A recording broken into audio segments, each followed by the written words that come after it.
Queridos hermanos, durante estos días de la novena, en la cual nos preparamos para la fiesta de la Santísima Virgen de Luján, hemos venido reflexionando sobre algunos temas que se relacionan con nuestra vida cristiana. Y decíamos que lo hacemos para que podamos ofrecerle a la Virgen en el día de su fiesta la intención de vivir una vida cristiana mejor, más santa, más intensa, que es el mejor regalo que podemos ofrecerle a nuestra Madre. Ayer hablábamos sobre algo que en la vida cristiana ocupa un lugar importante, un lugar central, que es la oración. Pero entre las distintas formas de oración, la que ocupa el lugar propiamente central en nuestra vida cristiana es la Santa Misa. Es la Santa Misa porque en la Santa Misa no solamente rezamos para pedir perdón, para alabar, para dar gracias, para pedir por los vivos y difuntos, sino que en la Santa Misa el mismo Dios se hace presente entre nosotros. Jesús en cada misa se hace presente sobre el altar y Jesús en cada misa se nos entrega como alimento para el alma en la comunión. Hay muchas formas de presencia de Jesús que nosotros podemos reconocer porque las conocemos por la fe. Jesús está presente en los demás, especialmente en los más pobres. Lo que hiciste a uno de estos, me lo hiciste a mí, dice Jesús. Jesús está presente cuando se proclama la palabra de Dios, se hace presente con las palabras del Evangelio. Jesús está presente en el Papa, que lo representa aquí en la tierra. Son muchas formas de presencia del Señor. Jesús está presente entre nosotros cuando 2 o 3 se reúnen en mi nombre, dice, Jesús está presente en medio de ellos. Pero entre todas esas formas de presencia no hay ninguna que sea tan densa, tan fuerte. Todas son reales, pero que sea tan real como la presencia de Jesús en la Eucaristía, como aquella presencia que se realiza en cada misa, como aquella presencia de Jesús en el sagrario, como aquella presencia de Jesús en la comunión. No es la Eucaristía solamente un símbolo. Y cuando nos acercamos a recibir la comunión, lo que recibimos no es solamente una cosa santa, como un pan bendito, como la reliquia de un santo. Es mucho más que eso. Es el mismo Señor que se hace presente, como aprendimos en el Catecismo, con su cuerpo, sangre, alma y divinidad. No hay más pan, no hay más vino, aunque los ojos nos muestren el pan y nos muestren el vino. Es un misterio grande, es un misterio de fe, es un misterio que cuesta comprender y aceptar. Pensemos en todo lo que nos cuenta San Juan en el capítulo 6 de su Evangelio. Cuando Jesús les anuncia a los judíos, mi carne es verdadera comida, mi sangre verdadera bebida, se escandalizan, reaccionan en contra, dicen, está loco. ¿Qué quiere este? Hacernos comer su carne. Y muchos incluso de los que andaban con él, a partir de ese momento se le apartan. Se le apartan de tal manera que Jesús queda con un grupito, el de los apóstoles, y les dice con tristeza, ¿ustedes también se quieren ir? Y San Pedro les dice en nombre de todos, ¿a dónde iremos? Solo tú tienes palabras de vida eterna. Es un misterio profundo. Los sentidos del cuerpo nos engañan. Hay una canción, una poesía maravillosa que escribió Santo Tomás el de Aquino para la Eucaristía, que es el himno latino, el Adoro te devote. Adoro te devote latens deitas. Te adoro devotamente, divinidad escondida, que te ocultas detrás de estas figuras. Y dice también, visus tactus gustus in te fallitur. La vista, el tacto, el gusto en ti se engaña. Miramos hacia el Señor presente en la Eucaristía y vemos pan, tocamos pan, gustamos pan, y sin embargo no hay más pan. Sed auditus solo tuto creditur, dice Santo Tomás, creo solamente por el oído. porque creo a la palabra de Dios, porque creo a Cristo que ha dicho, esto es mi cuerpo, esta es mi sangre, y que ha dado a su iglesia el poder de transformar el pan y el vino en el cuerpo y en la sangre del Señor. Es un misterio profundo, es un misterio de fe. Los sentidos del cuerpo se engañan, porque los sentidos del cuerpo son ciegos y sordos y mudos para las cosas de Dios.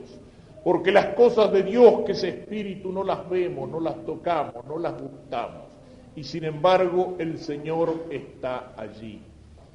Hay una comparación que suelo usar para arrimarnos un poco para entender esto.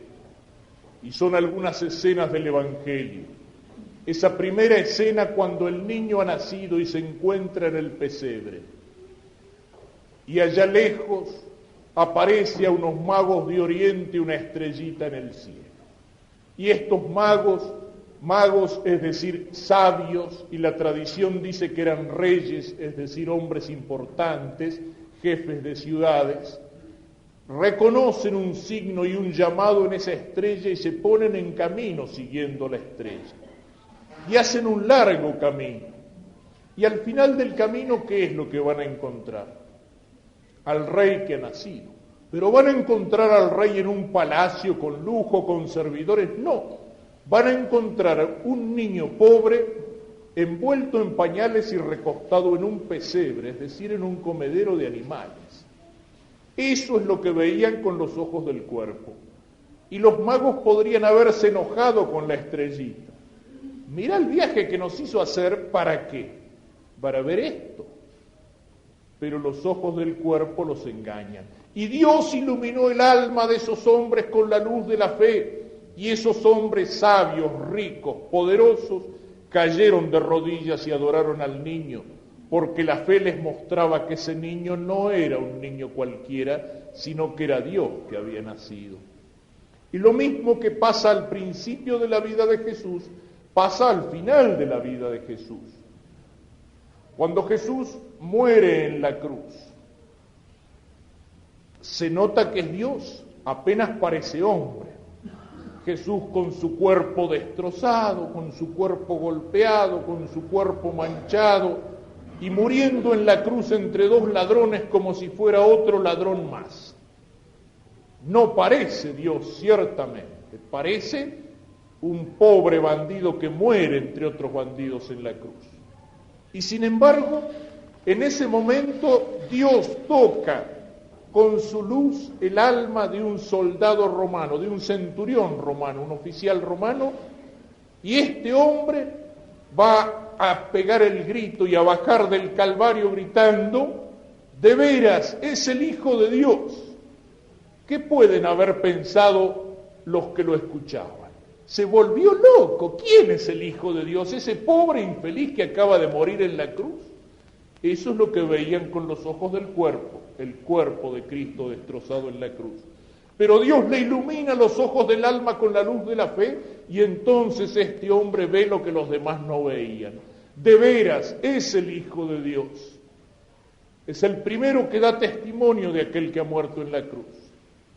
Fíjense, en el pesebre y en la cruz, Dios estaba escondido, en el niño, en el crucificado, pero la luz de la fe les muestra a los magos y a los pastores y al centurión que ese niño, que ese hombre es Dios. En la Eucaristía, el misterio de fe es más grande todavía, porque Dios y el hombre se esconden bajo las apariencias del pan y las del vino. Y no vemos otra cosa que esas apariencias. Entonces necesitamos que Dios nos ilumine el alma con la luz de la fe, y Dios ilumina el alma con la luz de la fe, y nosotros caemos de rodillas y lo adoramos al Señor y decimos con las palabras del apóstol, Señor mío y Dios mío. Parece un disparate, para el que no tiene fe, parece un disparate y una locura, y puede pensar que nosotros adoramos un pedazo de pan y revolcarse de risa diciendo, ¿creen que se lo comen a Dios? Parece un disparate y una locura. Es una locura. Es la locura de amor infinito de un Dios que nos ama con un amor tan grande, que por amor nuestro se hizo hombre, que por amor nuestro murió en la cruz, y que no le bastó con hacerse hombre y morir en la cruz, sino que para quedarse entre nosotros y para ser alimento de nuestra alma, quiso inventar la misa e inventar la Eucaristía y hacerse presente sobre el altar cada vez que el sacerdote lo llama pronunciando las palabras santas y quedarse en el silencio del sagrario para que nosotros podamos adorarlo y entregarse a nosotros como alimento del alma cada vez que lo recibimos en la comunión. Solamente un amor infinito como el amor de Dios pudo haber inventado una cosa que parece tan rara, tan absurda, tan disparatada, como es hacerse presente bajo las apariencias del pan y del vino como alimento, no para el cuerpo, sino como alimento para el alma. Y por eso, si la Eucaristía es un misterio profundo de fe y necesitamos que Dios ilumine nuestra alma con la luz de la fe para creerlo y adorarlo, la Eucaristía es también un inmenso misterio de amor. El Señor, que se había hecho hombre y que iba a morir por nosotros en la cruz, el Jueves Santo, lo hemos recordado hace poco, inventó este sacramento, instituyó este sacramento. Él sabía que iba a volver al cielo de donde había venido, pero quiso quedarse con nosotros.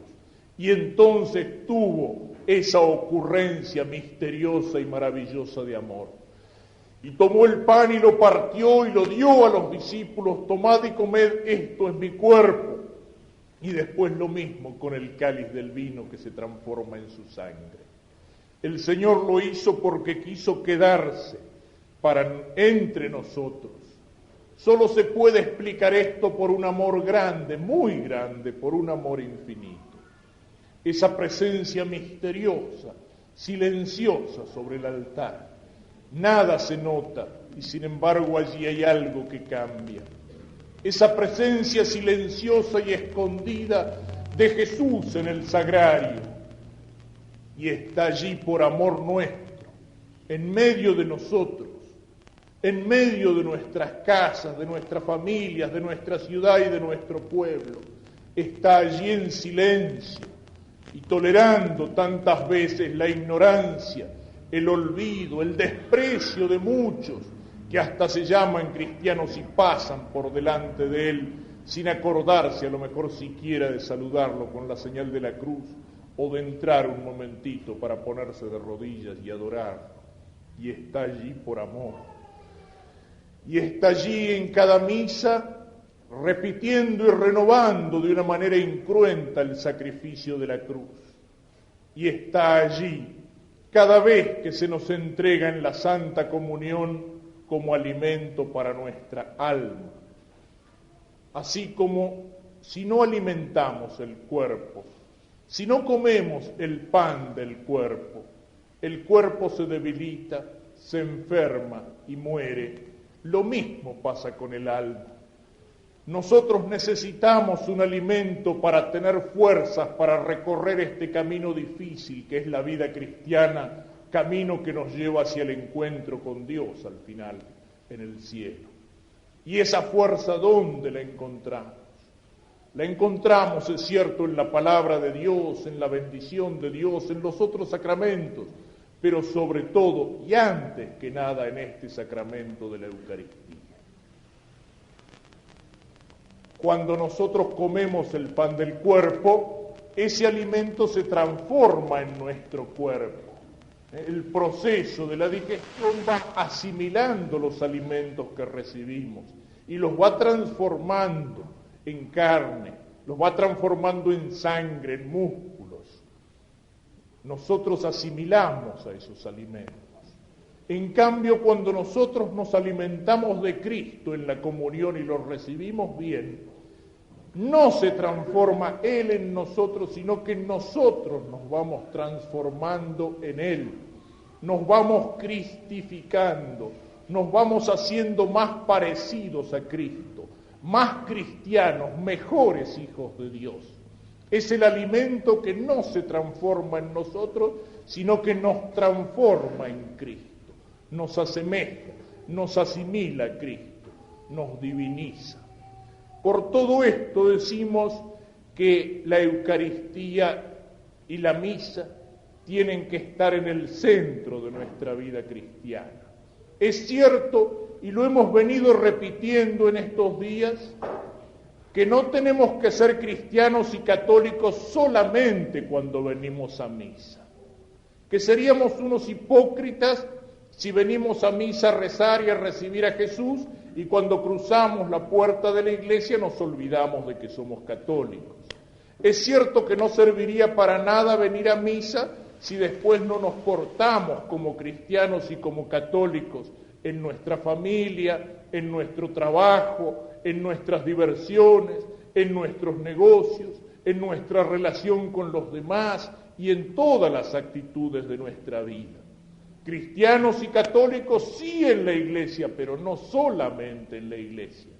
Pero para poder vivir como cristianos y como católicos en cada momento de nuestra vida, como eso no es fácil, como eso lo hemos venido repitiendo, ser católico en serio significa muchas veces nadar contra la corriente de la moda, de la opinión, de la mayoría, contra mis propios gustos torcidos y mis inclinaciones al pecado.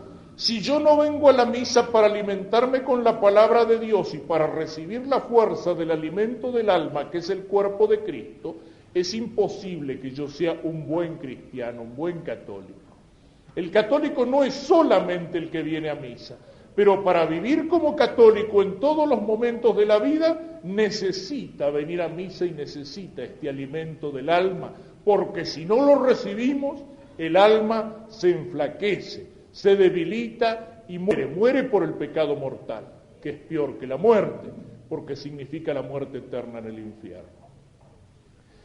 Entonces, lo mismo que decíamos ayer de la oración tiene que entrar en mi vida. Decíamos que no solamente somos católicos cuando rezamos, sino en cualquier cosa que hacemos.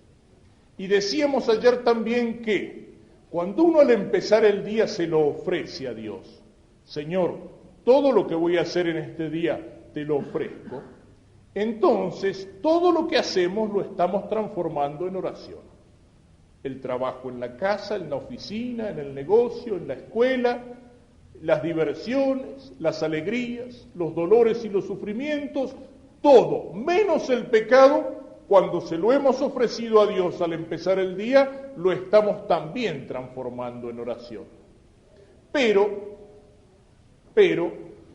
hay una oración que es la oración central, y es la misa.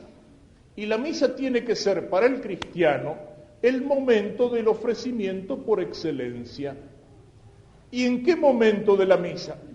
En el momento del ofertorio. Fíjense, cuando en el ofertorio el sacerdote ofrece el pan y el vino que se van a transformar en el cuerpo y en la sangre de Cristo, en ese momento nosotros tenemos que poner interiormente sobre el altar y en las manos del sacerdote, en la patena y en el cáliz, todas las cosas de nuestra vida. La misa tiene que ser así el centro de nuestra semana, cuando venimos a misa el domingo. Señor, te ofrezco esta semana que he pasado y te ofrezco la semana que empieza. ¿Y qué pasa cuando nosotros ponemos toda nuestra vida, nuestro trabajo, nuestra familia, nuestras tristezas y alegrías sobre la patena que el sacerdote le está ofreciendo a Dios? Como el pan y el vino se transforman en cuerpo y en sangre de Cristo, también nuestra vida y nuestras acciones se transforman. ¿Y en qué se transforman? Adquieren valor de eternidad. Se transforman en méritos para la vida eterna. Cuando se las ofrecemos a Dios, fíjense que cualquier acción que hacemos, yo muevo la mano, ya está. Es un gesto que quedó en el pasado. Caen nuestras acciones en el pasado como en un pozo sin fondo, se terminan, se acaban.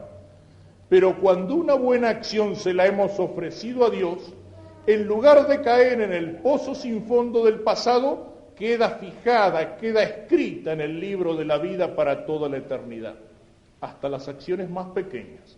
El Señor dice, ni siquiera un vaso de agua dado en mi nombre va a quedar sin recompensa en el cielo. Y dar un vaso de agua es algo que cuesta muy poco, es muy poca cosa. Pero cuando lo hacemos por amor de Dios, en lugar de ser una cosa que quedó en el olvido del pasado, queda fijado en el cielo. Así se transforma lo que le ofrecemos a Dios poniéndolo sobre el altar en la misa. Adquiere valor de eternidad, se transforman en méritos para la vida eterna. Deja de ser un instante pasajero del tiempo para quedar fijado en la eternidad de Dios. Y entonces, cuando entendemos así la misa no es solamente venir media hora o una hora a la iglesia para cumplir porque estoy obligado, porque si no cometo un pecado. No, la misa se va transformando en el centro de mi vida. Y entonces llego a la misa para ofrecerle a Dios la semana que he vivido y para pedirle perdón por las falluteadas y para darle gracias por todo lo que me ha dado. Y llego a la misa para poner también en las manos del Señor la semana que voy a empezar y para pedirle fuerza y para pedirle coraje para vivir todos los días de esa semana como un buen cristiano. Es precisamente entonces en la misa donde tengo que encontrar fuerza para vivir como cristiano. Y cuando estoy viviendo mis acciones diarias, tengo que pensar que el domingo voy a venir a la iglesia y las voy a poner sobre la patena y se las voy a ofrecer a Dios. Y aquí pasa lo mismo que decíamos ayer con la oración. Si yo lo que estoy haciendo se lo voy a ofrecer a Dios, no le puedo ofrecer cualquier cosa. ¿Qué le voy a decir al Señor cuando venga a la misa? Señor, te ofrezco que en la semana pasada llegué borracho a casa 3 veces y la golpeé a la mujer y a los chicos. Señor, te ofrezco que en la semana pasada me mandé un negocio donde me llené de guita a costa de los demás. Señor, te ofrezco que la semana pasada me pasé chismeando y sacándole el cuero a todos los vecinos del barrio. Señor, te ofrezco que esta semana me escapé 3 veces de la escuela y desobedecí a mis padres. No le podemos ofrecer las cosas así al Señor, ¿no es cierto? Eso sería el sacrificio de Caín. Si yo le he ofrecido mi semana o se la voy a ofrecer al Señor, tengo que pensarlo. Y tengo que pensar que cuando llegue delante del altar tengo que llegar con las manos limpias y llenas de buenas acciones y no de pecado y no de inmundicia. Entonces la misa tiene que influir en mi vida para que todas las acciones de mi vida y de mi día y de mi semana sean acciones dignas de ponerlas aquí sobre el altar y de no tener que avergonzarme delante del Señor. Entonces la misa influye en mi vida y mi vida aquí en la Santa Misa se transforma en un ofrecimiento agradable para Dios. Y es la misa la que me tiene que dar fuerza. El ejemplo que les contaba ayer de aquella madre viuda joven con muchos hijos que los va criando y los va educando. Y cuando uno de ellos ya grande y sacerdote le pregunta a su madre anciana: y cuando usted tenía que trabajar y esforzarse y sacrificarse tanto por nosotros, ¿cómo se las arreglaba para encontrar un tiempito y para ir a misa todas las mañanas? Y la madre que le responde: ¿de dónde te crees que saqué fuerza para criarlos a ustedes? ¿Y cuántos ejemplos podríamos poner en eso? Recuerdo uno que me viene así a la cabeza accidentalmente. Aquel santo y desconocido personaje de los primeros años de nuestra historia patria, que fue el fraile franciscano, Fray Francisco de Paula Castañeda. Personaje extraordinario y muy pintoresco, misionero entre los indios, fundador de escuelas, director de periódicos, y que cuando el señor Rivadavia, tal vez más por tonto que por malo y con la cabeza llena de pavadas por la masonería, se quiso meter a reformador de la iglesia, Fray Francisco de Paula Castañeda lo enfrentó a Rivadavia con sus periódicos y lo peleó, y le hizo un montón de líos, ¿no es cierto?, defendiendo la iglesia, defendiendo la fe, defendiendo los derechos de la iglesia, con anécdotas muy pintorescas.